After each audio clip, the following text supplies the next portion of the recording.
मैं शरीर के अंदर हूँ, मुझे ये अनुभूति क्यों रहती है? आपको अपने जीवन में एक निर्णय लेना पड़ेगा कि मैं हूँ क्या। जितने जल्दी ये निर्णय ले लेंगे उतना अच्छा है। अभी भी यदि आप ये सोच रहे हैं कि मैं 2 या 3 तरह के हैं, या मैं शरीर के अंदर है या शरीर के बाहर है, तो उसका कोई कारण होगा।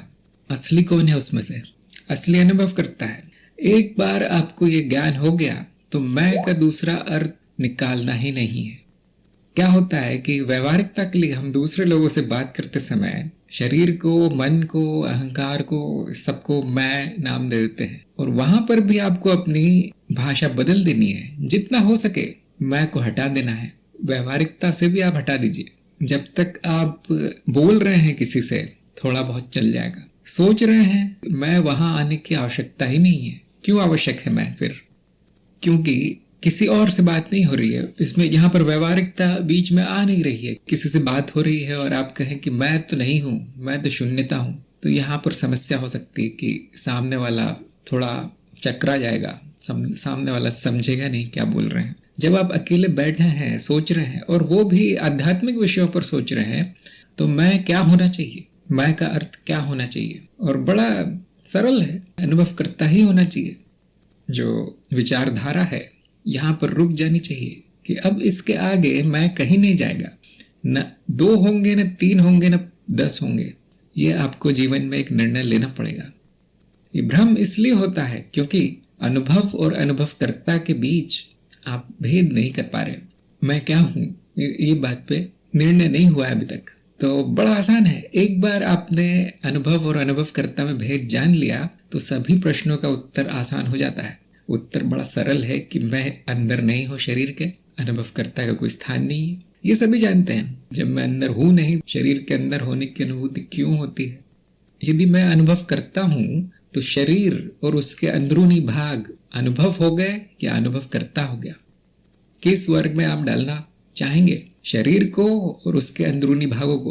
अब ये मत कहिए कि मुझे पता नहीं शरीर कहाँ है और उसके अंदर बाहर का भी पता नहीं। वो पता है, हमें दिखाई देता है शरीर कहाँ है और शरीर के अंदर क्या है। शरीर और शरीर के अंदरूनी भाग अनुभव के वर्ग में आएंगे या अनुभवकर्ता के वर्ग में आएंगे? अनुभव के। तो बस ये आ गया उत्तर। जब शरीर और उसके अंदर जो भी है वो सब अनुभव है, तो वो मैं कैसे हो सकता है? ये जो अनुभूति है ये हमारे मतारोपण के कारण है। किसी ने बता दिया होगा बचपन में कि तुम शरीर के अंदर हो कहीं, बस ये मान्यता बैठ गई है, अब ये जाती नहीं है। कभी कभी आपको लगता होगा कि मैं अपने सिर के अंदर कहीं बैठा हूं और आंखों से कुछ दिख रहा है, कानों से कुछ सुनाई दे रहा है। अब इसका भी बड़ा आसान तरीका है। आंखों से जो दिख रहा है वो तो अनुभव है, कानों से जो सुनाई दे रहा है वो तो अनुभव है, जो प्रतीत होता है सिर के अंदर वो तो अनुभव है, और हम उस अनुभव को अनुभव करता समझ लेते हैं। यहाँ पर फिर से अनुभव और अनुभव करता में भेद नहीं हुआ। हो सकता है आपको देखने का अनुभव सिर के अंदर होता हुआ प्रतीत हो रहा हो, सुनने का अनुभव सिर के अंदर होता हुआ प्रतीत हो रहा हो, जो बड़ा स्वाभाविक है क्योंकि सिर पर ही सारी इंद्रियां हैं। देखना, सुनना, सूंघना, चखना, स्वाद, ये सारा सिर में है। तो ये सारे अनुभव वहां उत्पन्न होते हुए दिखाई देंगे। और आप प्रयोग भी कर सकते हैं। कान बंद कर लेंगे, सुनने का अनुभव गया, आंख बंद कर लेंगे, देखने का अनुभव गया। अनुभव का स्रोत वहां है तो ऐसा लगेगा कि अनुभव वहां हो रहे हैं। अब यदि अनुभव और अनुभवकर्ता में भेद नहीं देखा गया तो ये मन में ये भ्रम आएगा, लेकिन शरीर से कोई लेना देना नहीं है इसका। जो अनुभूति होती है आपको वो इंद्रियों की अनुभूति है, क्योंकि इंद्रियां सिर में है। उस अनुभूति को अनुभव करता या मैं मान लेना, ये बड़ी गलती है। फिर अनुभव कहाँ से आते हुए प्रतीत हो रहे हैं, ये किसी काम का नहीं है हमारे। कहीं से भी आ रहे हो, शरीर के अंदर हो रहे हो, शरीर के बाहर हो रहे हो, उसका कोई महत्व नहीं है। और मैं तो कहता हूँ शरीर के अंदर हो रहे हैं अनुभव, ये समझना ज्यादा अच्छा है। क्यों? क्योंकि उससे पता चलता है कि मेरी आंखें हैं, मेरे कान हैं, ये अनुभव मुझे हो रहा है, और वो उत्तरजीविता के लिए बहुत अच्छा है, जीवित रहने के लिए बहुत अच्छा है। जैसे आपके पैर में चोट लग जाए और वहां से दर्द हो, अब आप कहेंगे दर्द का कोई स्थान नहीं है, तो बड़ा जीवन बड़ा कठिन हो जाएगा। आपको लगना चाहिए कि पैर में दर्द है, ध्यान देंगे तो दर्द का कोई स्थान नहीं है। वो दर्द का जो स्थान है वो पैर पर प्रक्षेपित होता है, क्योंकि वो स्रोत है वो उसका। और ये बड़ा जरूरी है हमारे जीवन के लिए। फिर हम पैर का इलाज करते हैं, कुछ करते हैं उसको ठीक करने के लिए। इन संज्ञाओं के स्थान नहीं बनाता चित्त, तो उसके लिए जीवित रहना बड़ा कठिन हो जाता। ये उत्तर है हमारे इस प्रश्न का, क्यों का। अनुभवों का स्थान शरीर ना हो तो बड़ा कठिन हो जाएगा इस जीव के लिए बताना कि क्या हुआ। इसीलिए सारे अनुभव शारीरिक केंद्र ग्रहण करते हैं, शरीर ही अनुभवों का केंद्र हो जाता है। ये इसमें कोई गलत नहीं है, ये ठीक है। वैसे तो स्थान नहीं होगा अनुभव का, लेकिन आप मान कर चल सकते हैं कि हाँ, सारे अनुभवों का केंद्र शरीर है।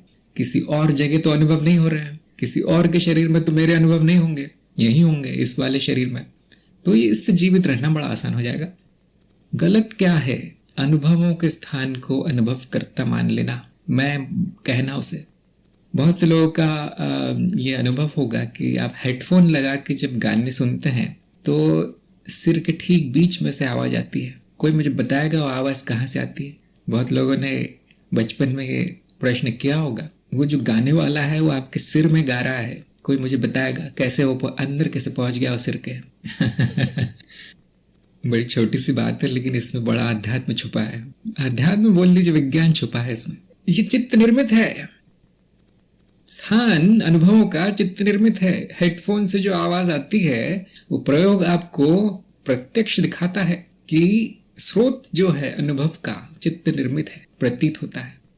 मैंने ये बहुत बार देखा है। मेरे जहाँ पर मैं बैठता हूँ अक्सर काम करने के लिए, उसके पीछे खिड़की है। खिड़की खोल दो तो पक्षियों की आवाज़ें आती हैं। एक दिन मैं बैठे बैठे पक्षियों की आवाज़ें रिकॉर्ड कर रहा था, वो मैंने फ़ोन में रिकॉर्ड कर ली। जब मैंने जहाँ मैं बैठता हूँ वो चलाया, जब मैंने वो ऑडियो, अब पक्षियों की आवाज़ें उसमें से आने लगी। लेकिन मैं देखकर बहुत हैरान रह गया जानकर कि मेरा जो मन कह रहा था, मेरा जो चित्त कह रहा था कि जो सारे पक्षी वो बाहर हैं, खिड़की के बाहर है। यहाँ पक्षी बहुत है, मैं सब करता रहता हूँ। और चाहे मैं कितना भी प्रयास कर लूँ, कितनी भी चेतना जागृत कर लूँ, कितना भी उसको तोड़ने का प्रयास करूँ, उस सारी आवाज़ें जो है खिड़की के बाहर से आ रही थी, दाईं तरफ से, बाईं तरफ से, ऊपर से। जबकि वो जो फाइल है, वो जो ऑडियो है, वो मेरे फ़ोन में बज रहा था। क्या हो गया ऐसा? क्यों हो गया ऐसा? ऐसा इसीलिए कि सालों सालों से उस चित्त को यही आदत पड़ी है कि जब भी पक्षी कोई बोलेगा, बाहर ही बोलेगा, फोन में से नहीं बोल सकता पक्षी। उसने उसका स्थान निर्मित कर दिया है कि ये आवाज आएगी तो बाहर से आएगी। अब वो स्वीकार करने के लिए तैयार नहीं है कि वो फोन से आ रही है। सब मनगढ़ंत है वो। आपके जो भी अनुभव हो रहे हैं आंखों से, कानों से, सब के स्थान मनगढ़ंत है। कोई भी प्रयोग करके बता सकता है। उस स्थान पे अनुभवकर्ता को न रखें। यदि चित्त को आदत पड़ जाए, कुछ कर दिया जाए उसमें फेरबदल आपके स्नायु तंत्र में, कि हर अनुभव पैरों से आता हुआ प्रतीत हो, कर सकते हैं हम, इसमें कोई बड़ी बात नहीं है। तो मेरे होने का स्थान पैर हो जाएगा, सिर नहीं। बहुत से ऐसे प्रयोग हुए, आप इंटरनेट पर सर्च कर सकते हैं। जो केंद्र है वो दूसरे कमरे में भी हटाया जा सकता है, सिर से दूसरे कमरे में भी ले जाया जा सकता है। जिन लोगों ने सूक्ष्म शरीर के प्रयोग किए हैं वो जानते हैं। मैं वहां हूं जहां अनुभव है, ये प्रतीति, ये भ्रम चित्त पैदा करता है। आप कहीं नहीं है, मैं कहीं नहीं हूं। जो भी स्थान है, जो भी ये तरह तरह का भ्रम है, सब माया है। और आपके कितना भी सोच लें आप कि मैं शरीर में ना रहूं, कहीं और रहूं, नहीं होगा। जैसे मैंने कितना भी जोर लगा लिया, पक्षियों की आवाजें बाहर से आती है, कितना भी कर लूं मैं। हेडफोन आप लगाएंगे, वो जो गाना गा रहा है वो सिर के बीच में से आएगा। कितना भी ज्ञान हो जाए आपको कि माया है, माया माया है, ये गलत है, नहीं, वो सिर के बीच में से आएगा। मशीन है वो, ऐसा ही चल रहा है, वो ऐसा ही चलेगा। पैर में चोट लगेगी तो उसका पैर में ही अनुभव होगा। आप जानते हैं पैर न पैर है, न चोट है, न दर्द है। आप जानते हैं ये बात, ये आपको ज्ञान है। लेकिन क्या वो माया चली जाएगी ये जानने से? नहीं जाती। एक बार ये जान लें और उसके बाद अनुभव करता कहाँ है सब भूल जाए। सब बातें पूरी तरह भूलना है हमें। जो हमारा मतारोपण है, जो गलत ज्ञान है, वो भुला देना है। अब एक बार आपको बस जानना है, एक बार आपको पक्का कर लेना है। न अनुभवकर्ता का स्थान है, न अनुभव का स्थान है, न किसी। सब चित्त निर्मित मनगढ़ंत भ्रम है, स्वप्न की तरह है। एक बार इस पर ठप्पा लगा दीजिए सत्य का, निश्चित हो जाइए फिर जीवन भर। जैसे उन्होंने कहा मुझे शरीर में होने का अनुभव होता है, अनुभूति होती है। बड़ा अच्छा शब्द उन्होंने उपयोग किया, अनुभूति होती है। हाँ, संवेदना सी होती है, वो सब अनुभव है। काफी सूक्ष्म है वो, बहुत लोग चकरा भी जाते हैं, इसलिए आत्मा का स्थान शरीर बता दिया गया है। पता नहीं क्या कहाँ पे लिखा है, ये मैंने तो देखा नहीं आज तक। ये जो शास्त्रों को उल्टा सीधा अनुवाद किया गया है, इसकी वजह से तरह तरह की मान्यताएं हमारे दिमाग में आ गई है कि आत्मा जब मृत्यु होती है तो शरीर छोड़ती है। अब ये दार्शनिकों की भाषा नहीं है। अगर ये आप ऐसा लिखेंगे तो आपको 0 नंबर मिलेंगे दर्शन शास्त्र में। शरीर से संपर्क टूटता है, ये दार्शनिकों की भाषा है। जैसे ही आप कहेंगे आत्मा शरीर छोड़ती है, तो लोग क्या समझेंगे? लोग तो यही समझेंगे कि वो जैसे मैं घर छोड़ता हूँ, जैसे मैं ऑफिस छोड़ देता हूँ ऑफिस का काम होने के बाद, वैसे आत्मा भी शरीर छोड़ देती है और निकल जाती है कहीं से। और जब लोगों ने ये अनुवाद कर दिया, अब उनको भगवान भी नहीं बचा सकता ज्ञान से। गुरु ने बोला है कि अपने अंदर जाओ, वहीं सत्य मिलेगा। अब अंदर कहाँ जाऊं? इस तरह से उल्टी सीधी भाषा का प्रयोग करने से आप जानते हैं क्या होता है? अज्ञान ही होता है। ऊपर से बुद्धि भी चलना बंद हो जाती, मूर्खता आ जाती है। आप लोग ये समझते होंगे कि यहाँ बैठे बैठे ये ऑर्डर देते रहते हैं कि थोड़ी भाषा शुद्ध कर लो, दार्शनिकों जैसा लिखो, स्पेलिंग भी सही होनी चाहिए, आपका जो व्याकरण भी सही होना चाहिए। क्यों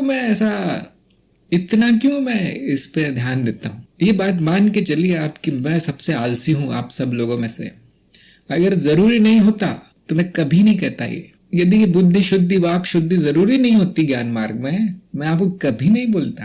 फिर तो मैं बोलते चलो अंग्रेजी मिला दो आप संस्कृत में, अंग्रेजी को फ्रेंच जो भी आपको आता है सब मिला दो, चालू भाषा में बोलो। उससे किसको ज्ञान होता? उससे क्या ज्ञान होता?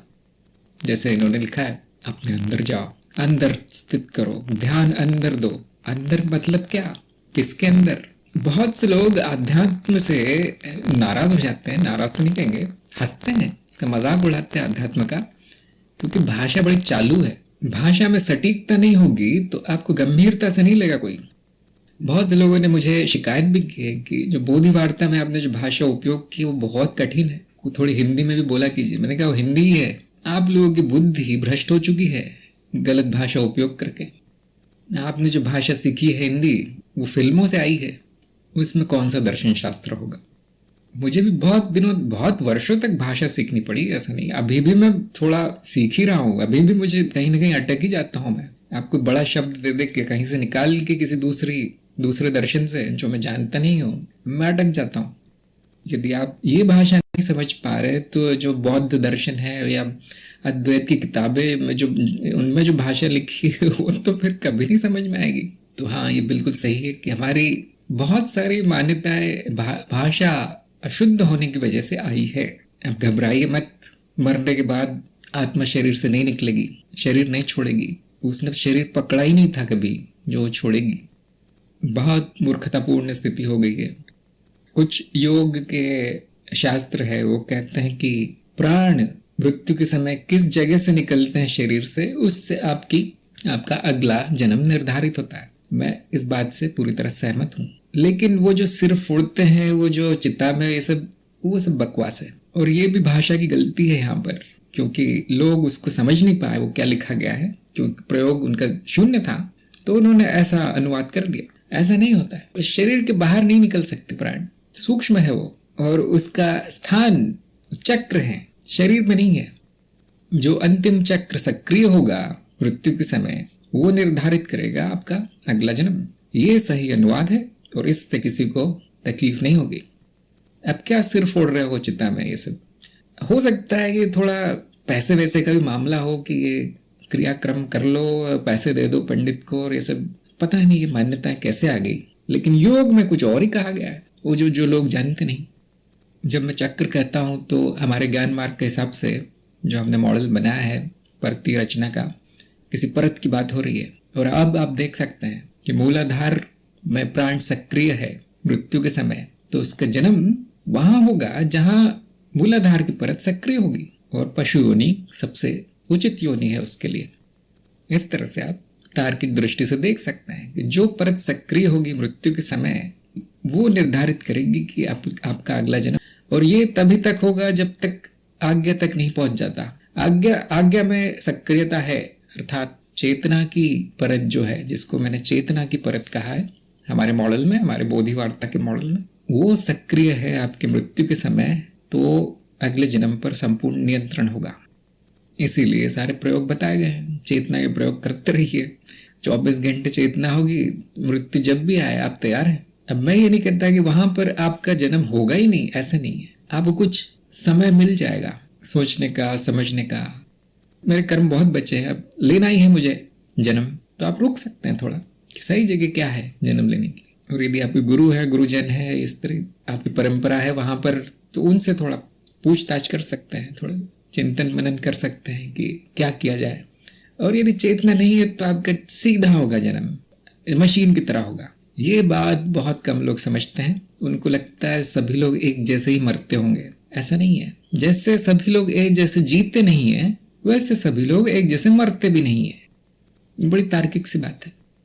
भाषा की शुद्धि करते रहें, भाषा सटीक है या नहीं इस पर हमेशा ध्यान दीजिए। और 90% भी सही हो गई, बुद्धि भी 90% शुद्ध हो जाएगी अपने आप। बुद्धि भाषा पर ही कार्य करती है।